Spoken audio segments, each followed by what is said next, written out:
Chapter 1. June 1949. Grand Central Station stretched beyond human scale, and the crowd within matched it. Amid the swift current of travelers, Neko held tight to my hand, even as she craned to glimpse columns and golden statues. Trumbull and Audrey and Dee Dee took the lead, a confident V to navigate the turbulence.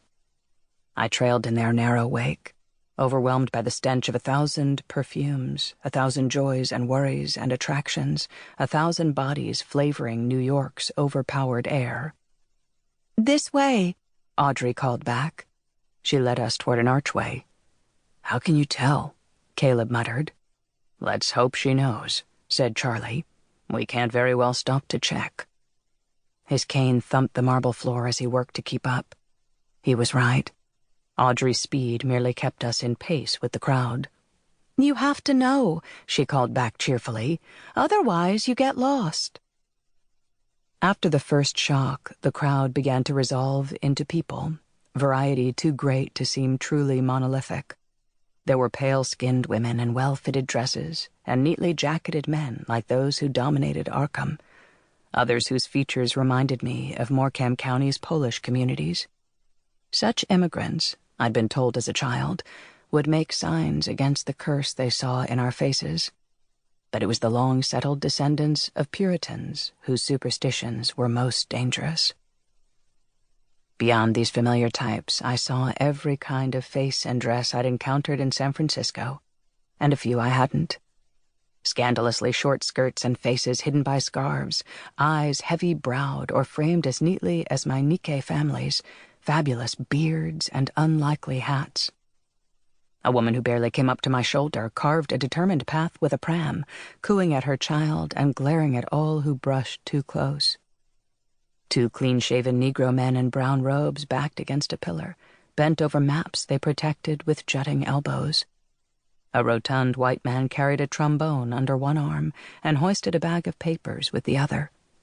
He checked his watch and hastened his step. In Arkham and Boston, we'd drawn stairs, for my face or Audrey's magnetizing effect on men, or for the variation within our group. Here we received only the scant attention needed to avoid collisions. I began to believe that we might really, after so many false leads, discover some distant cousins overlooked by the government during Innsmouth's destruction.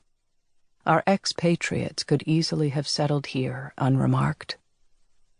And so they might remain, if the press of the station gave any taste of what awaited us outside. "There it is." Audrey pointed above the sea of heads, and when I stood on tiptoe, I could see the pillar of the station clock where Spectre had promised to meet us. In the grand hall surrounding our landmark, I pulled even closer to the others. Trumbull glanced back. "Look up." I drew breath. Above, across the vast ceiling, stretched a painted sky. It was stylized, constellations imposed on line drawings of Pegasus and Ram and skittering crab. These stars were trod by the comprehensible, human-image gods to which the station was a temple, not the distant suns that birthed mine. And still, it was holy. Caleb glanced at Professor Trumbull. "Are there cities like this?" She smiled. "This is as close as humans come to the Yith's capital." I wondered how close the comparison came, what remembered glories she now excavated from her mind's sojourn among that ancient, inhuman race. The clock topped a ring of counters.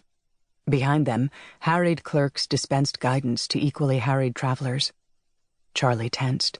Through our confluence, I felt him shiver with fear or joy, or both. I followed his gaze to where a thin, black-clad figure waited, a branch parting the current. That perfection of stillness melted as we approached, and quick strides brought Ron Spectre easily through the press of bodies. Spectre's decisive movements and energy, startling in San Francisco or Arkham, seemed born of the station's rhythm. He clasped Charlie's hand and Caleb's with equal apparent pleasure, offered to take Trumbull's suitcase, and slung my shoulder bag across his chest as well. The rest of us fell into step behind him, save for